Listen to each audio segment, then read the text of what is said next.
78 years old.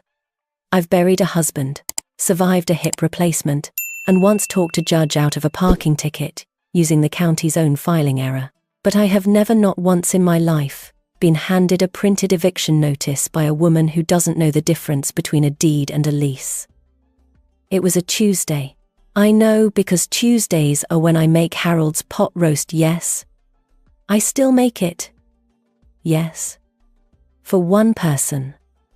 And no, I don't want to talk about it, and I was standing at the kitchen counter measuring rosemary when Brittany walked in.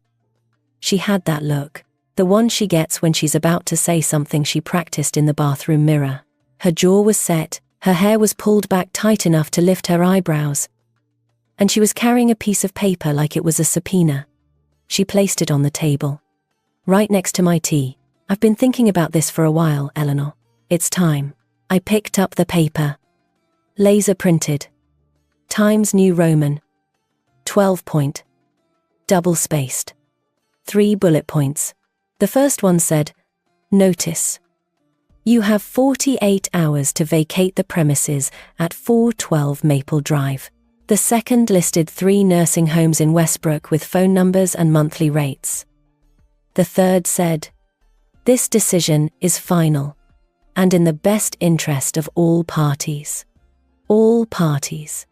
That was a nice touch. Kevin sat across from me, my son, the one I carried for 9 months, nursed through croup, drove to every Little League game in a Buick that smelled like pine air freshener and broken promises.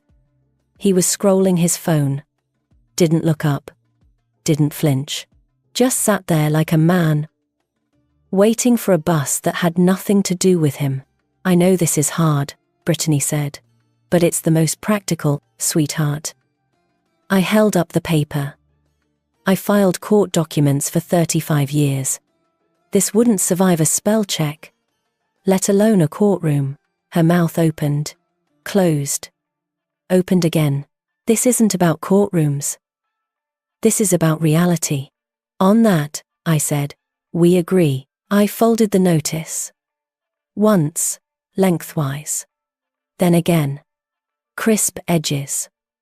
The way I folded every document that crossed my desk at the county clerk's office from 1967 to 2002. I placed it in my purse. Then, I opened the small black address book I keep in the kitchen drawer. Harold's handwriting on the cover. Faded but legible, because that man labeled everything like the world might forget who owned it, and found a number I hadn't dialed in 2 years. "David, it's Ellie Whitfield. I need you to pull the deed for 412 Maple Drive." "Yes. Today." Brittany stared at me. I stared at my tea. Kevin scrolled.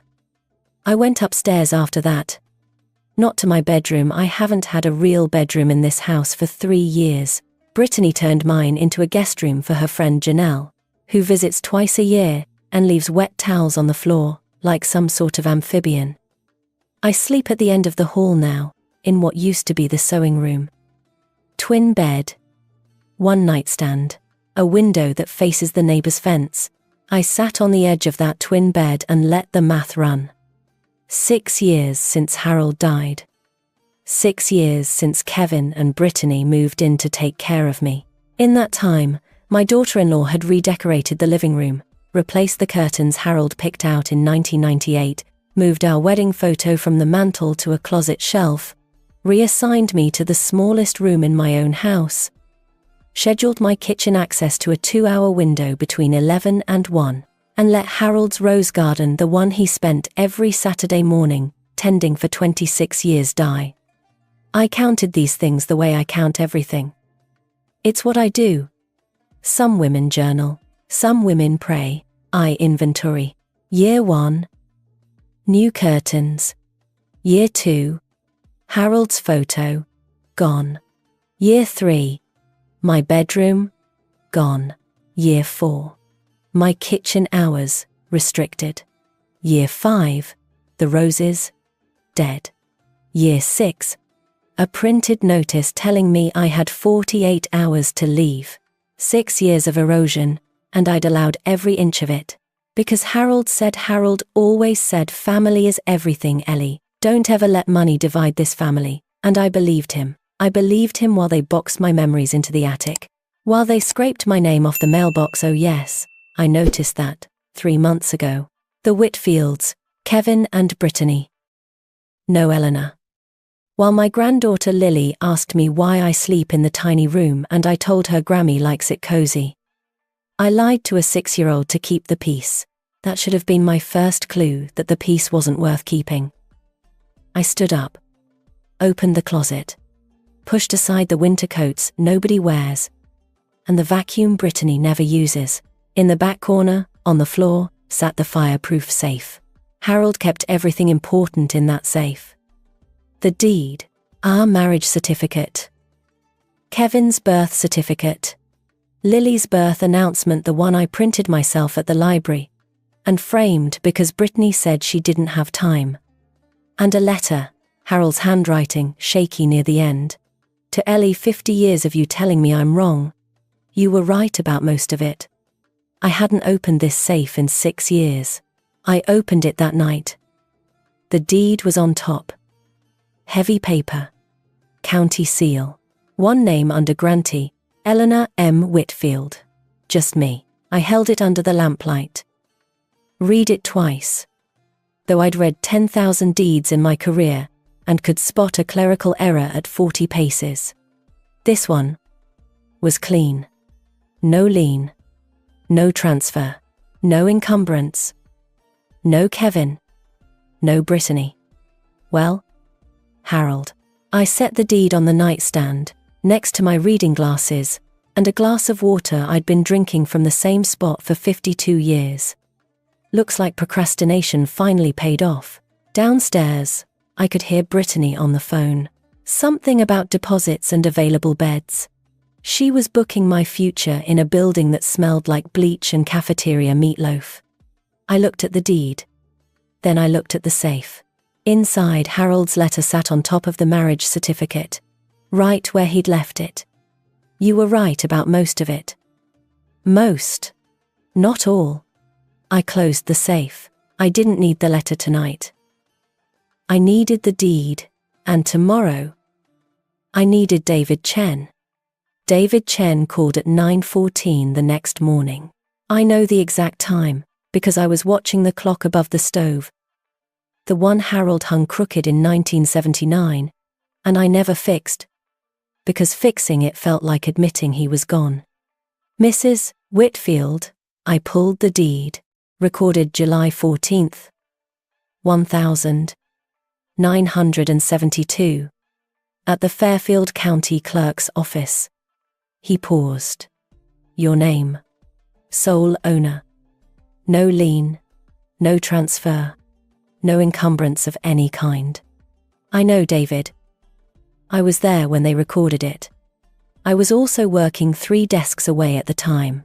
He laughed. David has a good laugh, the kind that sounds like it was expensive to develop. Do you want me to draft a notice to vacate? I looked out the window. Lily's plastic tricycle sat in the driveway. One wheel turned sideways. Pink streamers hanging limp in the October air.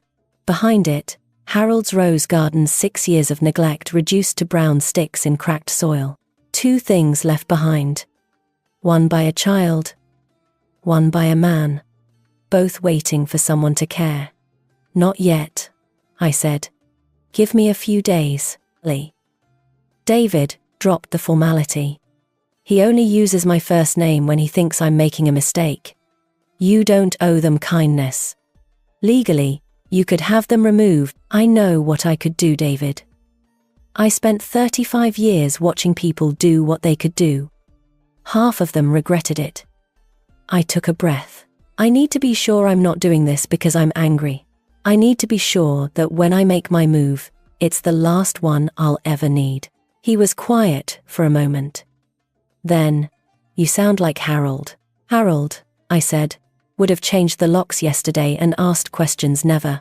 That's why I handled the paperwork. Wednesday unfolded the way Wednesdays had for 6 years, except now I was holding a secret that weighed more than the house itself. Brittany left for work at 8. She manages a chain of rental apartments on the east side of Westbrook, which I've always found poetic in the worst possible way. A woman who manages other people's homes while trying to steal mine. She didn't say goodbye. She never does. Kevin emerged around 10, wearing the same sweatpants he'd worn Monday. He poured cereal, the sugary kind Lily likes, and ate standing up, scrolling his phone with one hand. "Good morning, Kevin." "Morning, Mom." That was the full conversation. My son, who I taught to say please and thank you, and I love you, Mum before bed every night until he was 11. Now communicated in single words between bites of Lucky Charms. I was washing the breakfast dishes when Lily came downstairs. 6 years old, hair like a dandelion, wearing the purple pajamas I bought her last Christmas, the ones with tiny cats on them, that Brittany said were not her style, but Lily wore every night anyway. "Grammy." She wrapped herself around my legs like a vine. "Are you making pot roast today?" "Not today, sweetheart. Grammy's taking a day off." She looked up at me with Harold's eyes, brown, serious, slightly too large for her face. "Mummy said you're going on a trip." I set down the dish towel. Carefully. "Did she?" "She said you're going to a special place where people take care of you. Like a hotel." Lily brightened. "Can I visit?" There are moments in life when the correct response is silence. This wasn't one of them. This was a moment that required me to kneel, and at 78, kneeling is a commitment my knees file a formal objection against, but I knelt, eye level, with my granddaughter. "Lily, Grammy isn't going anywhere. Do you hear me? Grammy is staying right here. Promise?" "I promise." She hugged me, small arms, fierce grip. The kind of hug that means the person doing it doesn't know yet that the world breaks promises. I held on longer than she did. When she let go and ran off to watch cartoons, I stood up slowly, one hand on the counter, and I stood still for a long time. The dish towel was still in my left hand. I realized I'd been wringing it, twisting it so tight. The terry cloth had left a red line across my palm. I put the towel down, smoothed it flat, folded it in thirds. And I made a decision that had nothing to do with deeds or lawyers, or 30-day notices. I made a decision because a 38-year-old woman had told my 6-year-old granddaughter that Grammy was being sent away to a special place. Like I was a dog being taken to a farm upstate. Brittany came home at 6:15. I was sitting in the living room, her living room now, with her grey couch and her abstract art and the blank wall where our wedding photo used to hang. "Have you started packing?" She didn't sit down. She stood in the doorway with her coat still on, keys in hand, like someone who'd already mentally moved on. "I'm considering my options. You have 24 hours left, Eleanor. I've put a deposit on Westbrook Manor. It's clean. It's close. And they have a memory care wing." If she caught herself. Almost. "If what, Brittany?" "If it becomes necessary." I looked at her. Really looked. She was thinner than she'd been last year. The roots of her hair showed dark beneath the blonde. An inch of truth she couldn't afford to cover this month. Her eyes moved the way they always did when she was calculating left to right. Like she was reading a spreadsheet, only she could see. She was scared. I could see that. Somewhere beneath the business language and the bullet-pointed notice and the nursing home deposits, Brittany Parsons from Moultrie, Georgia, was terrified. Of what? Exactly. I wasn't sure yet. But fear doesn't excuse cruelty. It just explains the shape of it. 24 hours, she repeated, and left. I sat in the living room until the light shifted. October light dies slowly in Connecticut. It doesn't set so much as retreat, pulling color from the walls inch by inch until everything looks like an old photograph. Kevin never came downstairs. Lily's cartoons played somewhere above me, and I sat in a house that was mine, legally, completely, unambiguously mine, and felt, for the first time in 6 years, not angry. Certain, Have you ever stayed somewhere longer than you should have? Not because you couldn't leave, but because leaving felt like admitting you were wrong.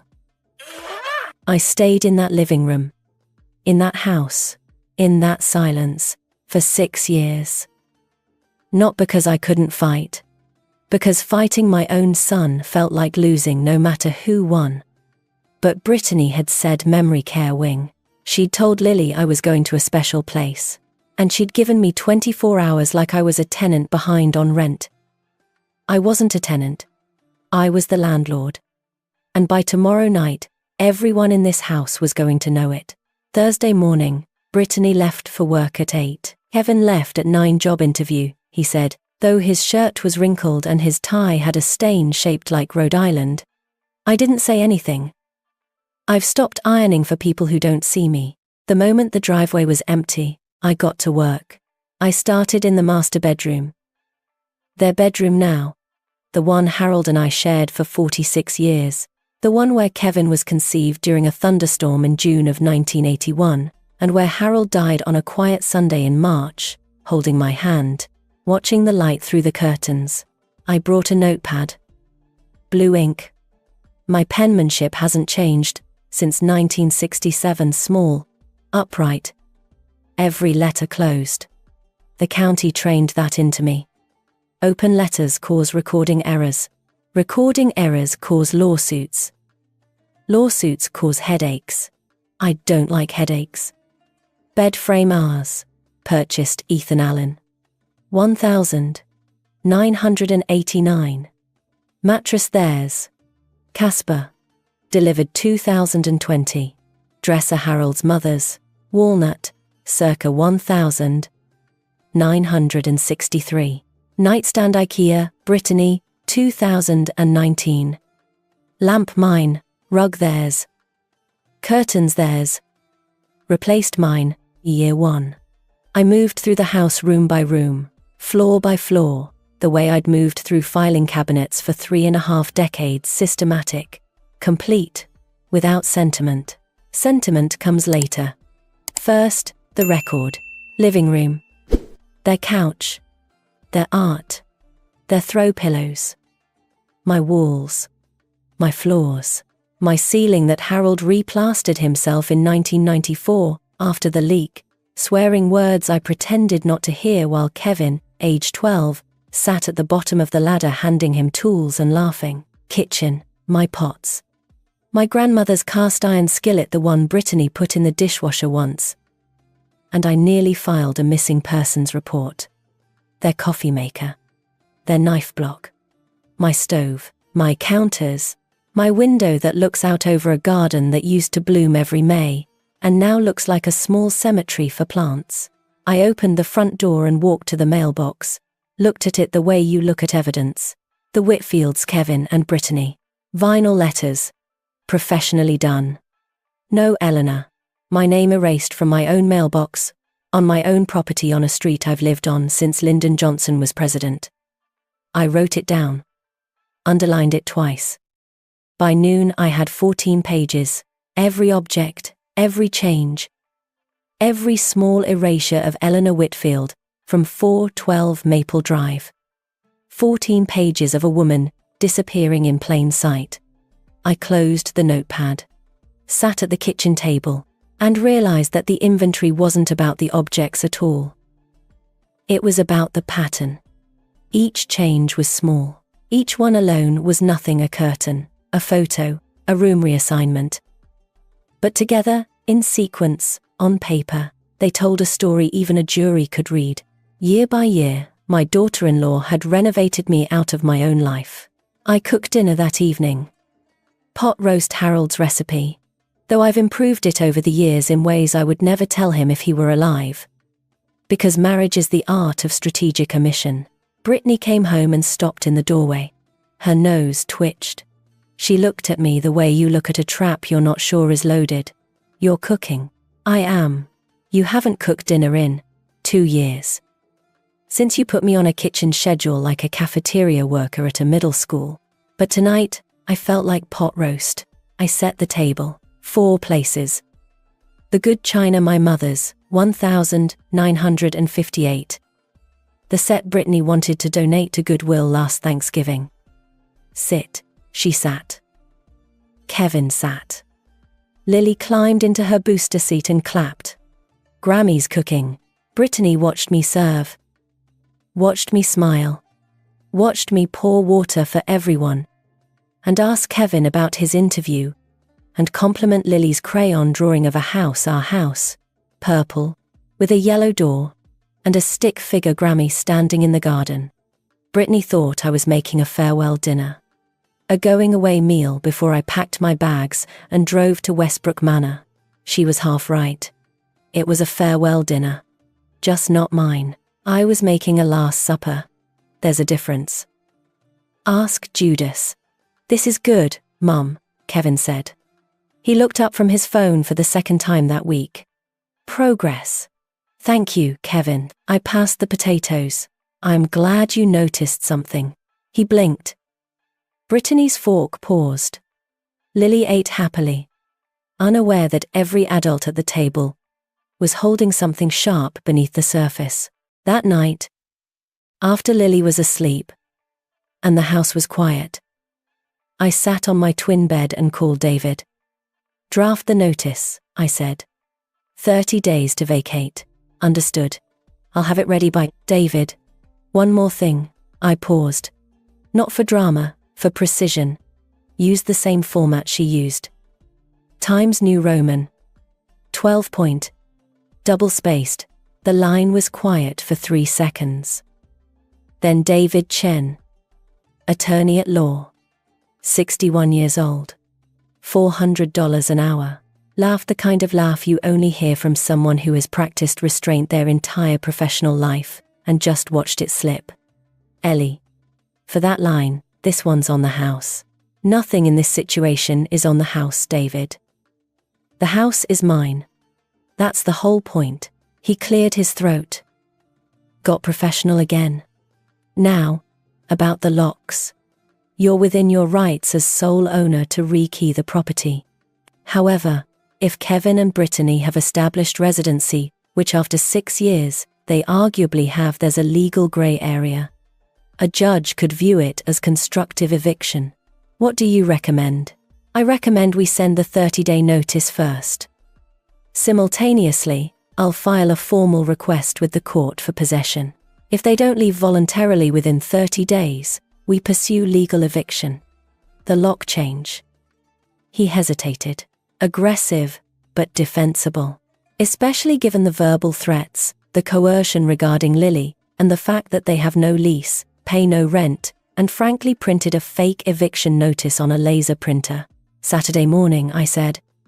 Brittany has brunch at 10. Kevin goes to the gym or whatever Kevin does. I'll be at church. The locksmith comes at 9.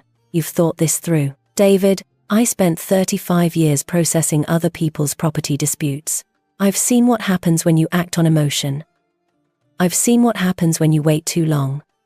And I've seen what happens when you get the timing exactly right. I looked at the notepad on my nightstand. 14 pages. 6 years. 1 deed. Saturday. 9 a.m. 3 locks. And David? Yes? Mail the notice to arrive Saturday afternoon.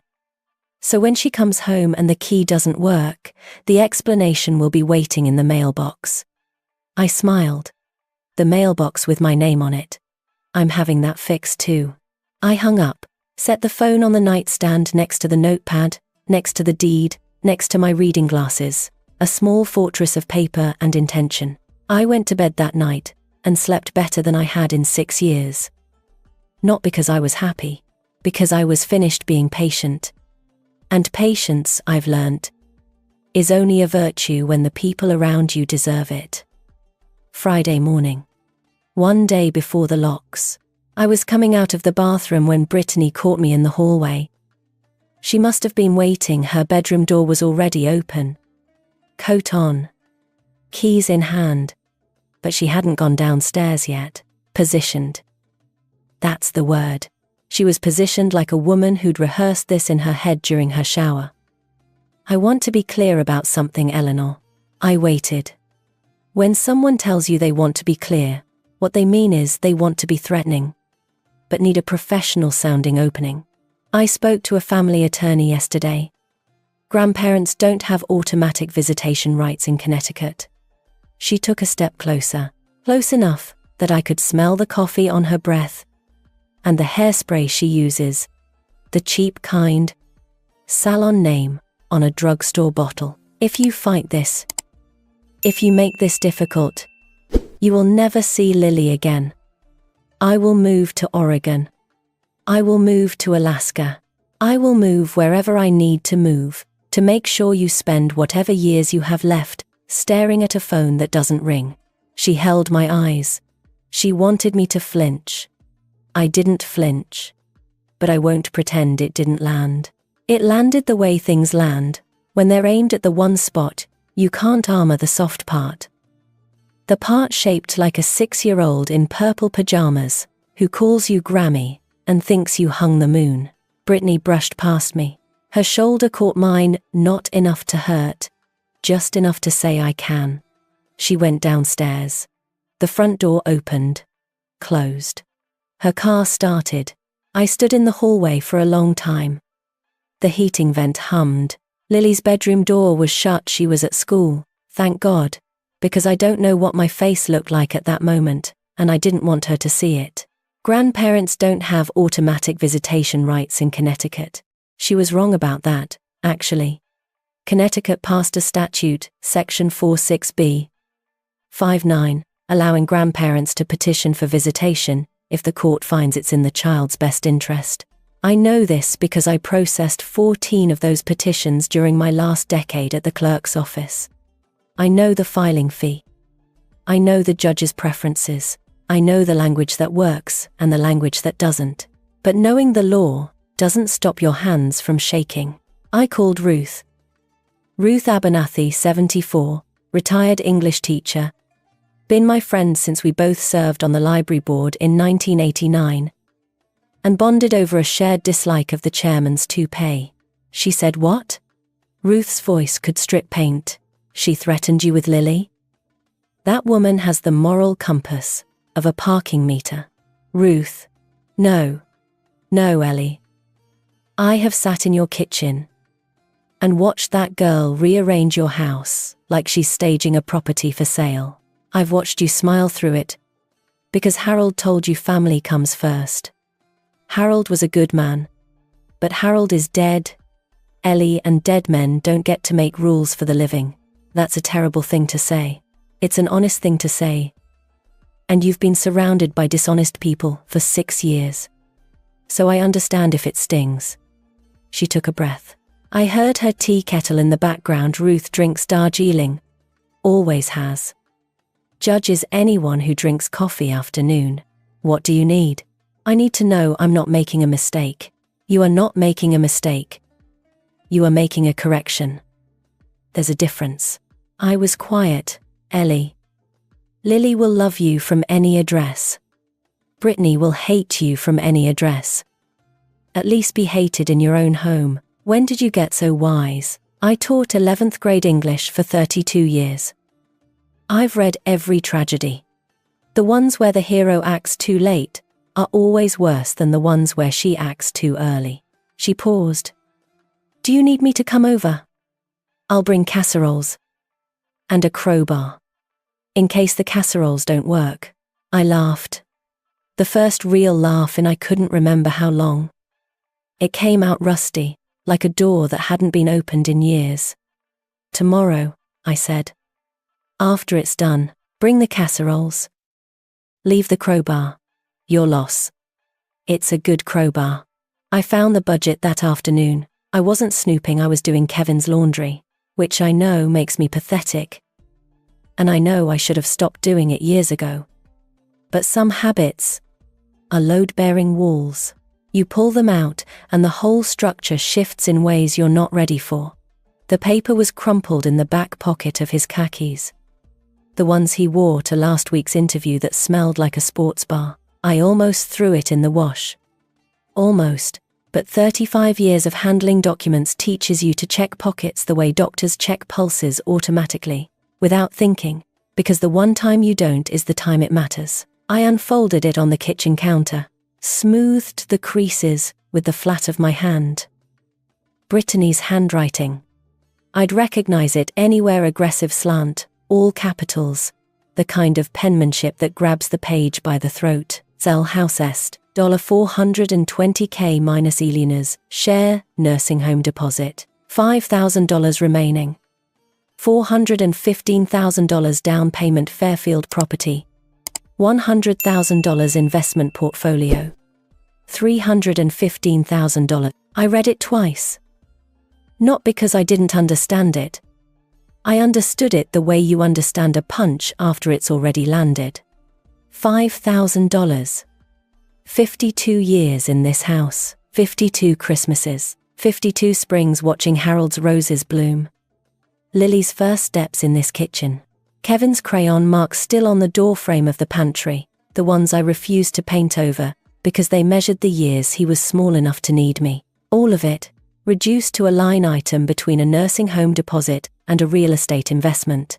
She wasn't trying to put me in a home because she was worried about my health. She was trying to clear me out like outdated inventory to unlock the equity in a house she didn't own, had never paid for, and couldn't spell the legal term for. I folded the paper, carefully, put it in my purse, right next to the 48-hour notice. At what point does loyalty to family become betrayal of yourself? I'd been asking that question for 6 years. Standing in that kitchen, holding a crumpled piece of paper worth $415,000 of someone else's plan for my life. I finally had my answer. The answer was a number. 5,000. That's what my loyalty was worth to them. Tomorrow. 9 a.m. 3 locks. And one very expensive piece of paper in Times New Roman, 12-point, double-spaced with a county seal, that Brittany's laser printer couldn't dream of. Saturday. 9 a.m. The locksmith's name was Eddie.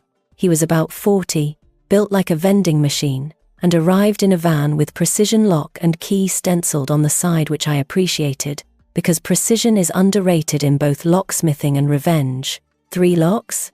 He looked at his clipboard. Front, rear, and garage side entry. Your attorney called it in. That's correct. Domestic situation? I looked at him.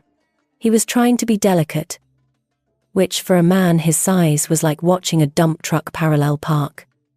You could say that. He worked fast. I stood in the kitchen and listened, the old hardware coming out, the new cylinders going in, the drill whining through the doorframe like a dentist on a Tuesday. Each lock took 12 minutes. I counted. When you've spent your life counting, you don't stop just because the numbers are about revenge. At 9:36, Eddie handed me 3 new keys on a ring. Heavy. Brass. Still warm from the cut. All done, ma'am. You want me to test them? I trust the work, Eddie. I don't trust much else these days, but I trust good hardware. He smiled. Left. The van pulled out of the driveway. And then it was just me. Me and 3 new locks, and a kitchen that smelled like metal shavings and Earl Grey. I set the keys on the table, right where Brittany had placed her notice 5 days ago.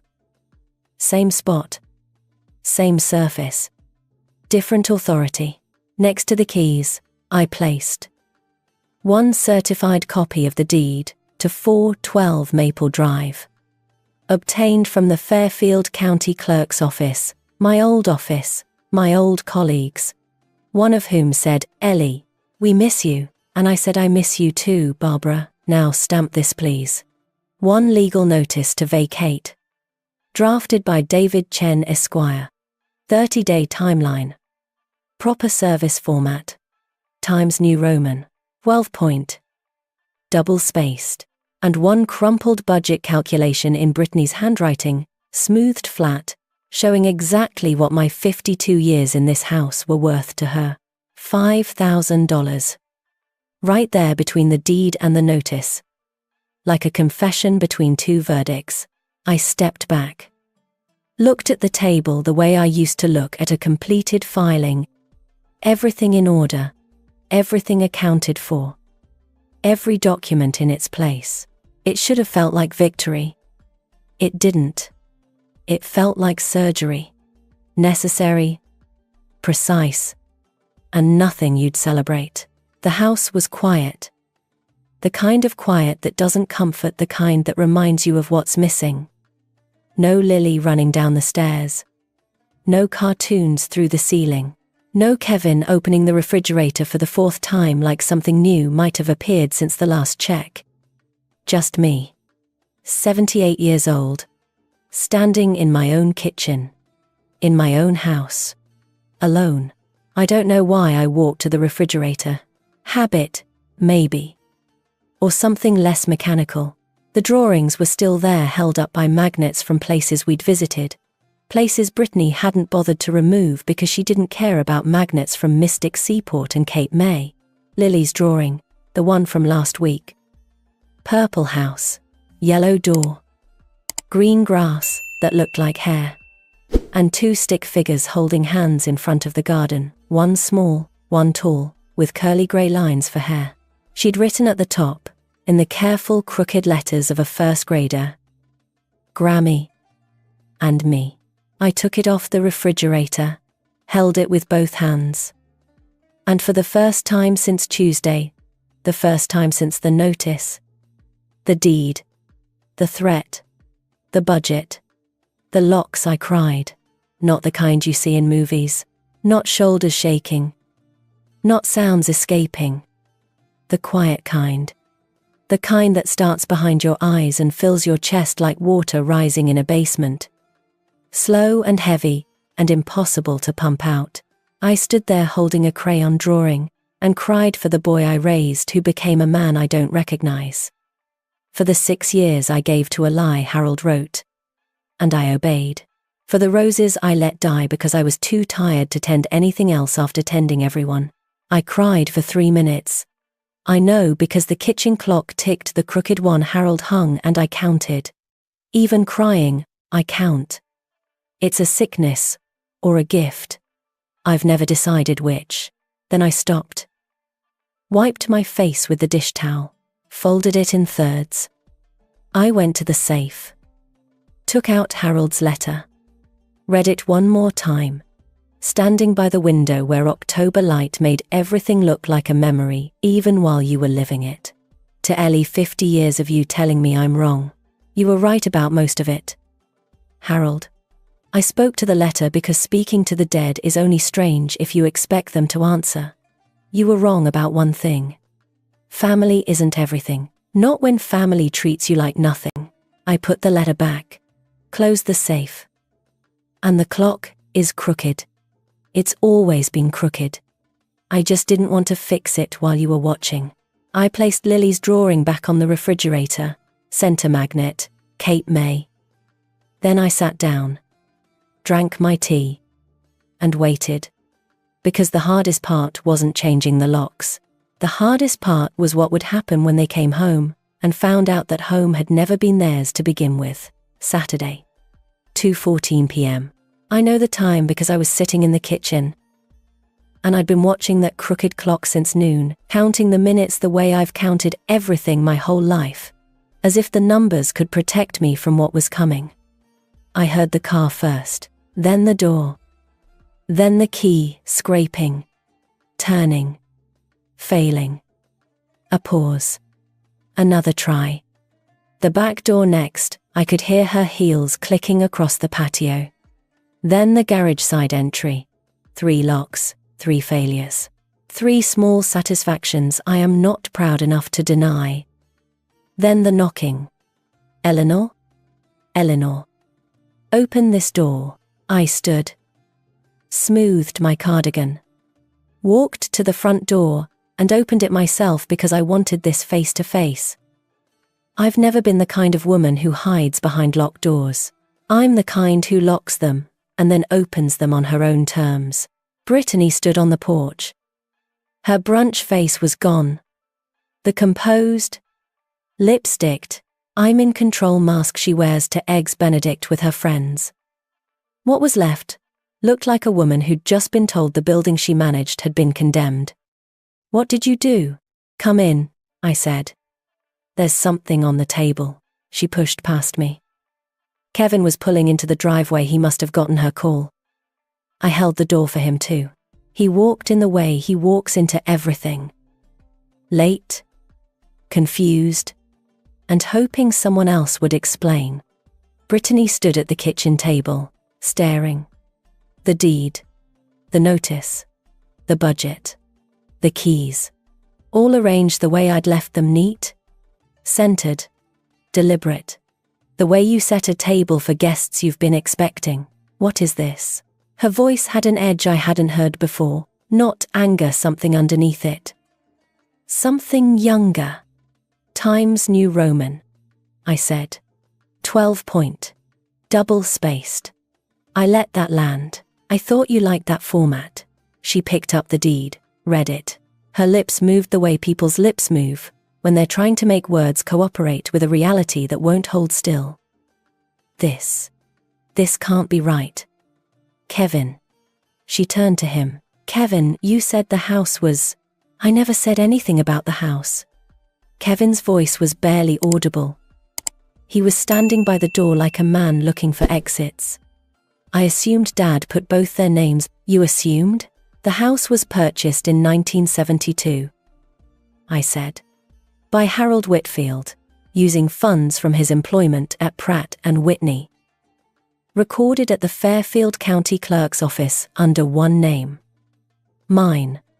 I know this because I was working 3 desks away when the deed came through. I remember because Harold brought me flowers that afternoon, daisies. Not roses. Because roses were for the garden and daisies were for me. Brittany stared at me, then at the notice. She read it the way someone reads a diagnosis. 30 days? 30 days, which is 28 more than you gave me. Then she saw the budget. Her budget. Her handwriting. Her numbers. Her $5,000 line item for Eleanor Whitfield's 52 years. Her face changed. Not shame. I don't think Brittany has arrived at shame yet. She's still 3 exits away. Something closer to exposure. The face of a woman whose private arithmetic has just been read aloud in a room she doesn't control. Where did you get that? Your husband's pocket. I was doing his laundry. Which, for the record, I will also be stopping. Brittany recalibrated. I could see it happening. The jaw tightened, the eyes narrowed, the shoulders pulled back. ENTJ in crisis mode. When the plan fails, build a new plan. When the new plan fails, go nuclear. If you do this, she said, you will never see Lily again. I will take her so far from this house. Brittany. Stop. Kevin. Kevin said it. My son, who hadn't said a complete sentence of resistance in 6 years, said stop. Not loudly. Not bravely. More like a man pulling a fire alarm, because the building is already burning, and he's run out of options. But he said it.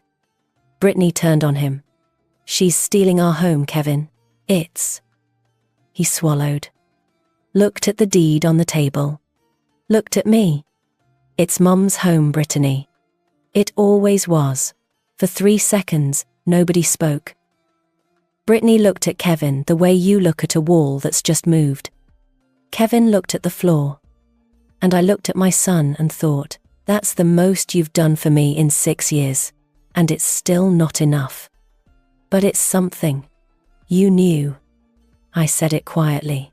You knew this was my house.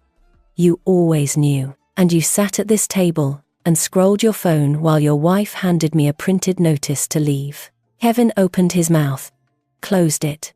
His eyes were wet. But wet eyes without action are just weather. Brittany grabbed her phone. Dialed. I'd like to report that I'm being illegally locked out of my home. She was pacing, voice climbing. 412 Maple Drive. My mother-in-law changed the locks while she listened. I could hear the dispatcher's voice, tinny, professional, bored. Is the property in your name, Mum? It's my husband's family's property. Mum, is the property owner present and asking you to leave? Brittany looked at me. I looked back. I didn't nod. didn't gesture. Just sat at my kitchen table That's a civil matter, ma'am. You'll want to contact an attorney. She hung up. Stood in the middle of the kitchen holding her phone like a weapon that had jammed. And for the first time since I'd known her, Brittany Whitfield had nothing to say. They left at 4. Brittany packed 2 suitcases in 11 minutes, I counted, because that's what I do, and because I wanted to know exactly how long it takes to leave a house you spent 6 years trying to steal. Kevin carried Lily's bag, the purple one with the cat keychain. He didn't speak to me. He didn't look at me. He loaded the car like a man moving through fog. Lily was in the back seat. I stood at the front door, my front door, and watched through the glass. She saw me, pressed her hand against the car window. Bye, Grammy. Small hand. Fogged glass. The streetlight caught her face, Harold's eyes, Kevin's chin, and a smile that didn't know yet what was happening. I raised my hand, waved, held it there until the car turned the corner and the taillights disappeared behind the Henderson's maple tree. Then I lowered my hand, went inside, locked the door, all 3 locks, one by one. The way you close chapters in a book you're not sure you want to finish. The house was quiet. The refrigerator hummed. Lily's drawing hung on the door. Grammy and me. I won the house. I lost the sound of small feet running down the hallway at 7 in the morning. That night, the silence wasn't peace. It was a bill. And I wasn't sure yet what the interest would be. Sunday morning. The house was so quiet. I could hear the furnace thinking. I made tea, sat at the kitchen table. Same chair, same mug, same window. 52 years of the same morning. Except this one had 3 new locks, and no one to keep out. The clock ticked. Crooked. I should have been relieved. I should have been sitting there with my Earl Grey feeling like a woman who'd reclaimed her castle. Instead, I felt like a woman sitting alone in a kitchen that was too big and too clean and too empty, drinking tea that tasted the same as it had when this table seated 4. The thing about winning is nobody tells you what to do with the quiet afterward. I looked at the chair where Kevin used to sit. The one with the slightly uneven leg that Harold shimmed with a folded matchbook when Kevin was 8. He used to tilt it on purpose back and forth, until I'd say, Kevin Michael Whitfield. That chair has 4 legs for a reason. He'd grin. Harold would grin. I'd pretend to be angry, because pretending to be angry at people you love is one of the great pleasures of motherhood. And now I was genuinely angry at people I love, and there was no pleasure in it at all. Here is the truth I sat with that Sunday morning, the one I'd been circling for 6 years the way you circle a drain slowly. Then all at once, I created Kevin, not Brittany. Not the economy. Not the culture of entitlement. Or the failure of modern parenting or whatever Dr. Phil would call it.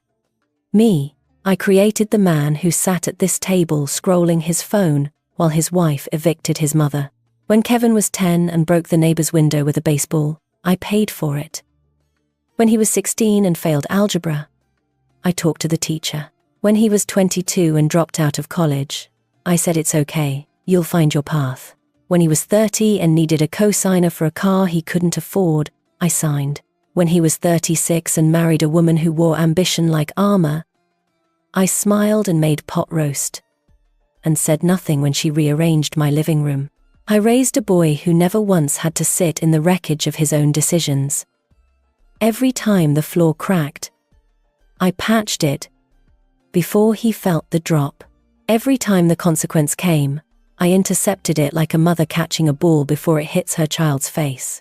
And now he was 42, unemployed, spineless, sitting in a hotel room with a wife who was calculating how to sell a house that wasn't hers, and a daughter who thought Grammy was going on a trip. I raised that. I raised the kind of man who needs 2 women to fight over him while he looks at Instagram.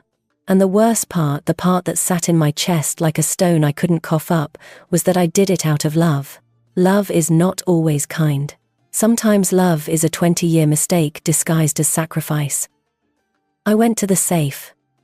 Not for the deed this time, I knew where the deed was. I went for Harold's letter.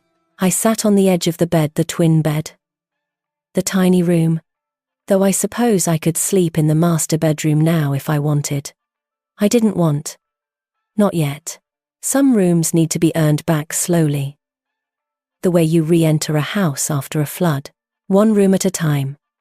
Check the foundation first. To Ellie, 50 years of you telling me I'm wrong. You were right about most of it. Most. I'd always read that word as affection. Harold being Harold, stubborn even in love letters, conceding ground with a wink. But sitting there Sunday morning, alone in a house I'd won back from my own family, I heard it differently. Most. Not all. Harold knew.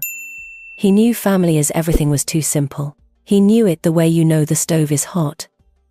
But you say it anyway because it sounds right. And because the alternative, admitting that family can be the thing that burns you, is too frightening to say out loud. He couldn't fix it. He was Harold, good at roses, good at hardware, good at holding my hand during thunderstorms. But not good at admitting he'd built a philosophy on sand. So he left me a letter, one word most, that gave me permission to disagree with him after he was gone. You old fox, I said to the empty room. You knew. You just couldn't say it. I folded the letter, put it back in the safe, and I made a decision. Not about the house. Not about the locks. Not about Brittany. About Kevin. I was done protecting him from consequences. Not because I stopped loving him. I will love Kevin Michael Whitfield until the last synapse in my 78-year-old brain fires its final thought. But love without honesty is just upholstery. It looks nice. It covers the damage. And eventually, the springs come through anyway. Kevin needed to sit in the wreckage.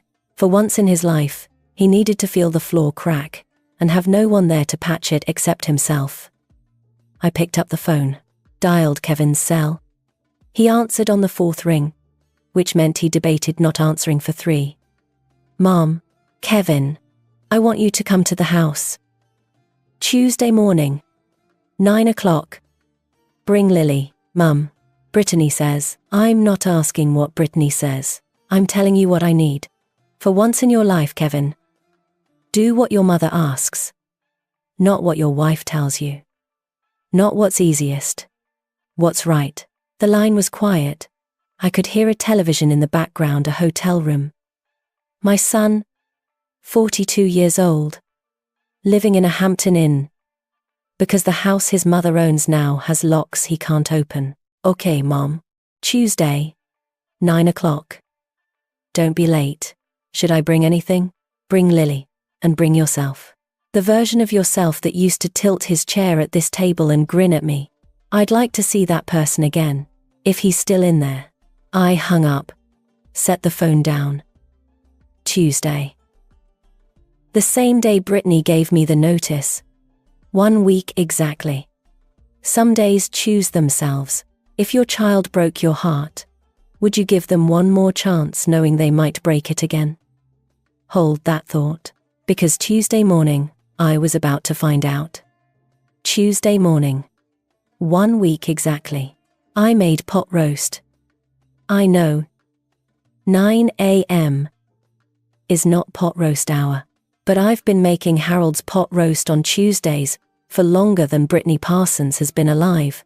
And if there's one thing I've learnt in 78 years, it's that comfort food doesn't check the clock. The kitchen smelled like rosemary and bay leaf, and something I couldn't name, something that had been missing for 6 years and had come back overnight. The way warmth returns to a house when you finally close the window you forgot was open. I set the table. 2 places. The good china. My mother's, 1958. The set that survived a cross-country move. 3 Thanksgivings with Harold's brothers. And Brittany's annual suggestion that we donate it to Goodwill. At 9:07, the front door opened. I'd given Kevin a key. 1 key. The front door only. Because trust is rebuilt 1 lock at a time. Grammy, Lily hit me at knee level. Full speed, arms wide. Face buried in my cardigan. I bent down, my back filed its usual complaint. And I ignored it the way I ignore most things that try to slow me down, and held her. She smelled like hotel shampoo and syrup, and something purely Lily. Something no laboratory could manufacture, and no distance could dilute. Grammy, I missed you so much. Mommy said we were on vacation, but the hotel didn't have a pool, and Daddy was sad the whole time. Well, I said, stroking her hair, Grammy missed you too. And Grammy's house has something better than a pool. What? Pot roast. She gasped like I'd said Disneyland. 6-year-olds are the only honest audience left in the world. Kevin stood in the doorway. He looked like he'd slept in his clothes, which he probably had. His eyes were red. His jaw was tight. He held Lily's purple backpack, the one with the cat keychain, like it was the only thing keeping him vertical. Hi, Mom. Sit down, Kevin. There's pot roast. He looked at the table. The china. The deed copy still sitting between the salt and pepper shakers. Because some documents earn a permanent place at the table. Mum, is the deed part of breakfast? Consider it the menu. I poured him coffee. Real coffee, not the pod nonsense Brittany bought. French press. Harold's method. Lily. Sweetheart. Go play in the living room. Grammy and Daddy need to talk about grown-up things. Boring things. Very boring things. She skipped off. I heard the television turn on cartoons. The good kind. The kind that don't try to sell you anything. I waited until I could hear her laughing. Then I sat down across from my son. Kevin, I'm going to say this once. He put down his coffee. His hands were shaking. Good. Some things should make your hands shake. Your wife gave me 48 hours to leave my own house. A house I've lived in since before you were born. A house your father bought with money he earned working double shifts at the plant for 23 years. Double shifts, Kevin. Holidays. Weekends. He missed your 3rd birthday because he was pulling overtime so we could make the down payment on this kitchen you're sitting in. Kevin's jaw worked. He was trying to speak. I didn't let him.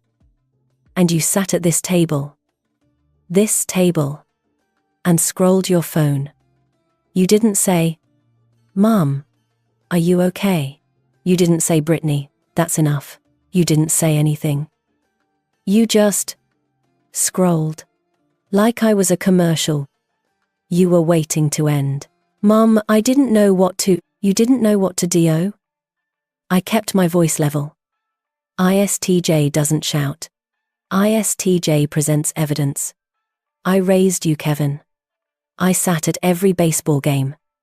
Every school play. Every parent-teacher conference where Mrs. Delacroix said you weren't applying yourself. And I said, he just needs time. I made excuses for you when you dropped out of college. I co-signed your car. I let you, and Brittany, move into my home when you said it was to take care of me. I paused. Let the silence do what silence does, fill every corner of the room, until there's no space left to hide.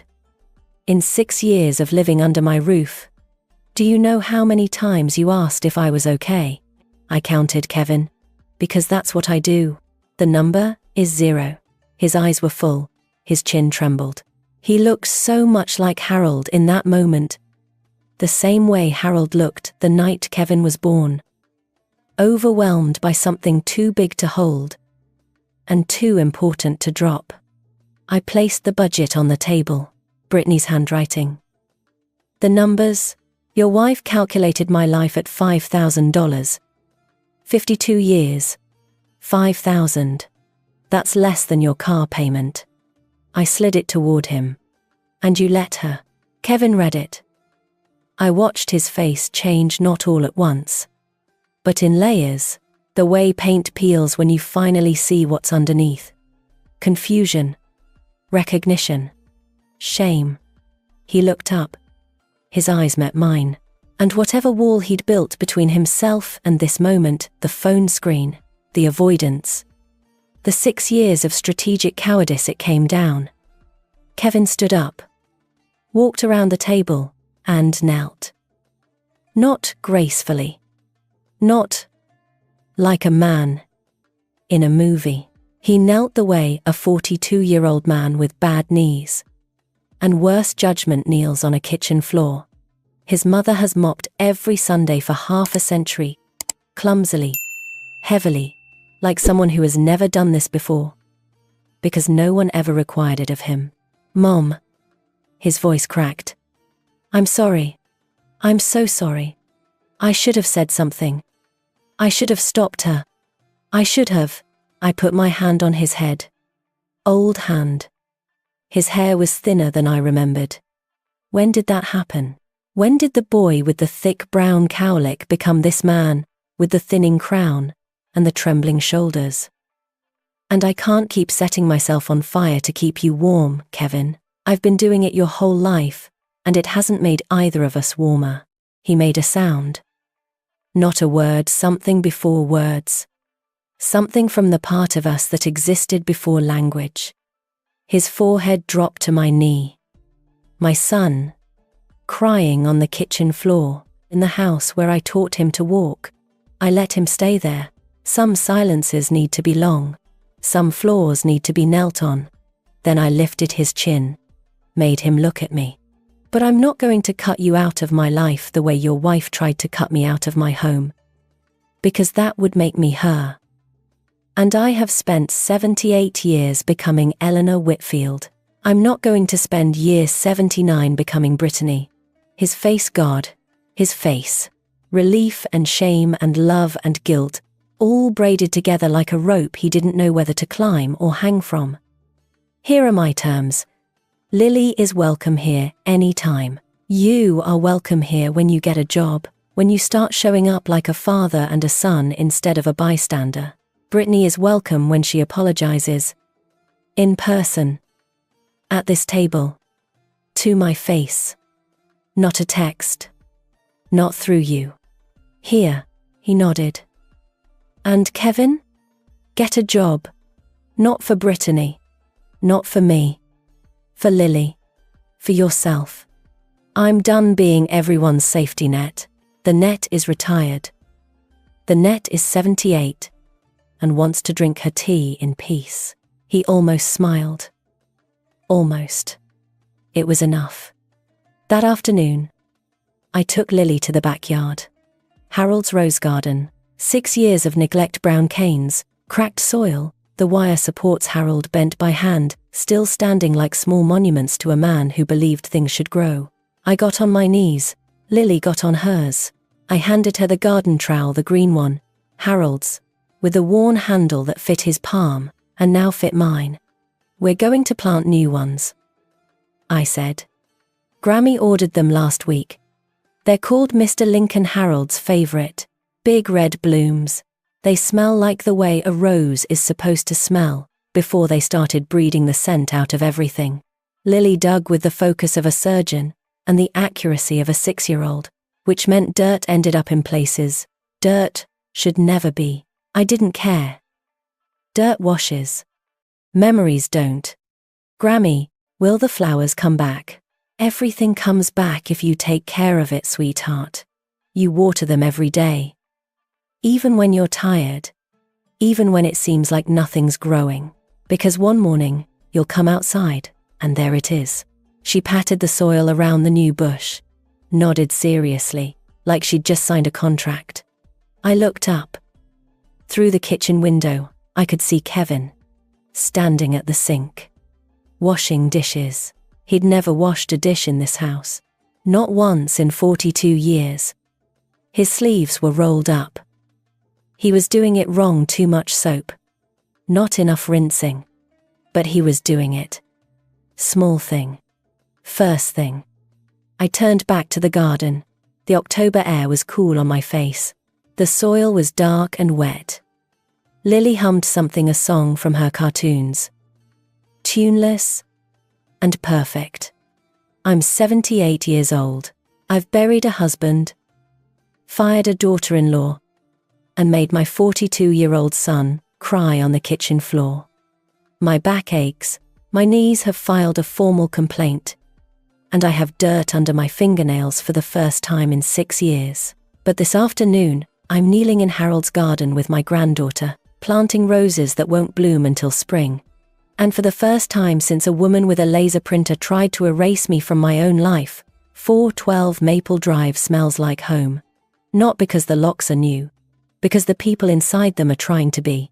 If you've ever been made to feel like a guest in your own life, in your own home, your own family, your own story, I hope you heard something today that reminded you the deed has your name on it, whatever your deed is.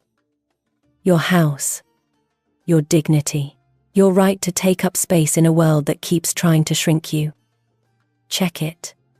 Read it. And don't let anyone, not your son, not your daughter-in-law, not even the ghost of a good man who meant well, tell you it belongs to someone else. It's yours. It always was. Now, if you'll excuse me, I have roses to water and a clock to straighten.